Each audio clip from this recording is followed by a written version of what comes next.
Alec est un projet très singulier, vraiment très particulier. Les gens qui l'ont lu savent que c'est un livre unique. J'aimerais savoir comment est né, lentement, le projet Alec, cette autobiographie. I was tired of the superhero comics and the gag strips like Garfield. I dreamed of a more sophisticated comic that would reflect everyday life, and to arrive at a style for that comic, it was necessary to eliminate, to throw out all the mannerisms of the overblown superhero genre, such as the exaggerated foreshortening and the different sized panels and so on. Yeah, the challenge was to create a different style, a new style for the mundane, for the everyday, for the ordinary, which at the same time turned the ordinary into something remarkable and interesting.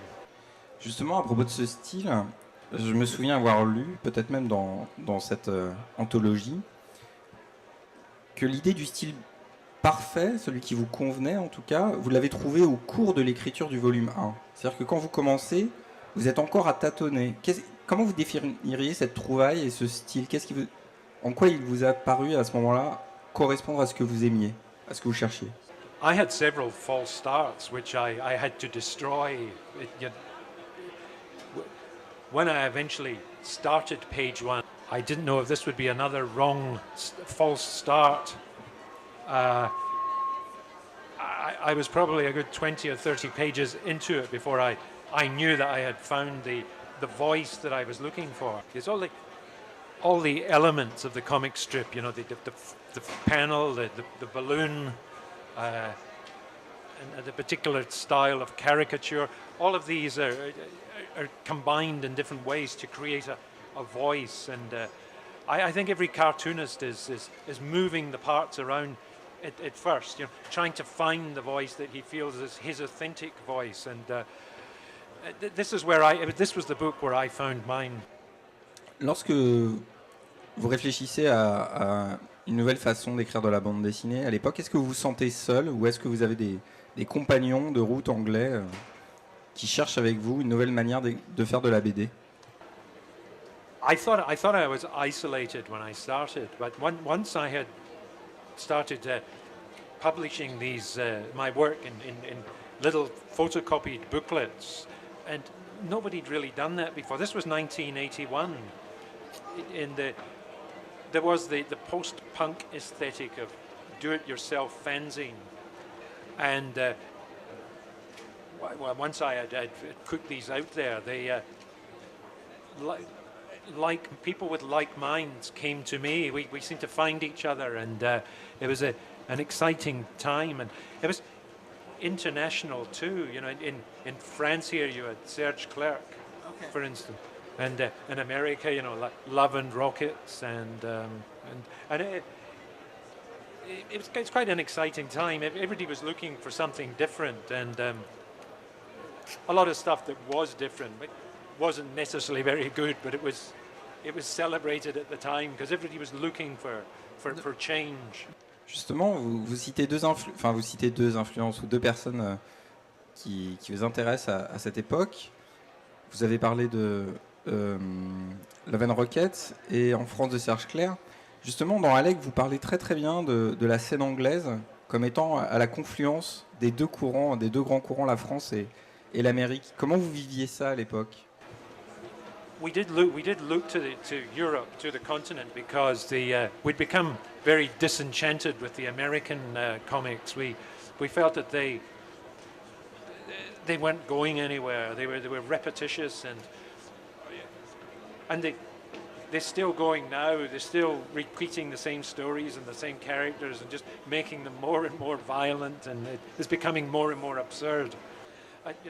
I mean, Batman was created in 1939. How many times can you revive Batman? Batman a été before it becomes, dull and uninteresting. Tout à l'heure aussi, vous avez parlé de quelque chose qui est très caractéristique de votre carrière. Vous avez parlé de l'impression. Vous êtes un des pionniers de l'auto-édition. Et vous l'avez pratiqué plusieurs reprises dans votre carrière. J'aimerais que vous nous y expliquiez pourquoi vous avez commencé et quel plaisir vous avez pris après à y revenir régulièrement. There was nowhere to go. I'd showed stuff to publishers on maybe 2 occasions, and they weren't interested. So it was just desperation. It wasn't an aesthetic plan. It was just a dead end. There's nothing else I can do. Pourquoi y retourner plus tard dans sa carrière, notamment après From Elle? I had learned so much about making comics and publishing them that I just wanted to keep all the money to myself.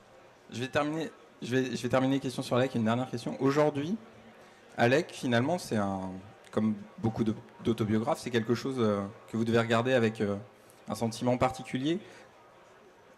Alors, comment vous regardez toute cette vie que vous avez immortalisée et mis en scène? Qu'est-ce que ça vous fait comme sentiment aujourd'hui? Qu'est-ce que ça vous provoque? My life in comics. I hope you're not implying that it's over.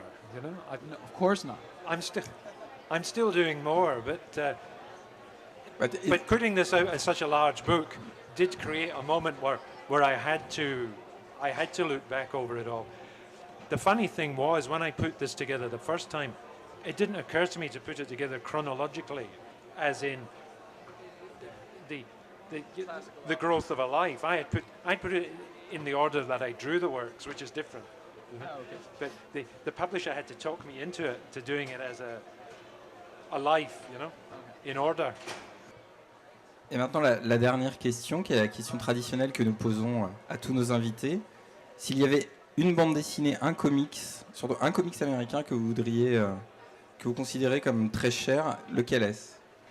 Well, it wouldn't be a comic book, because when I lost interest in the superhero comics, what I did was I reached back into the history of comics, and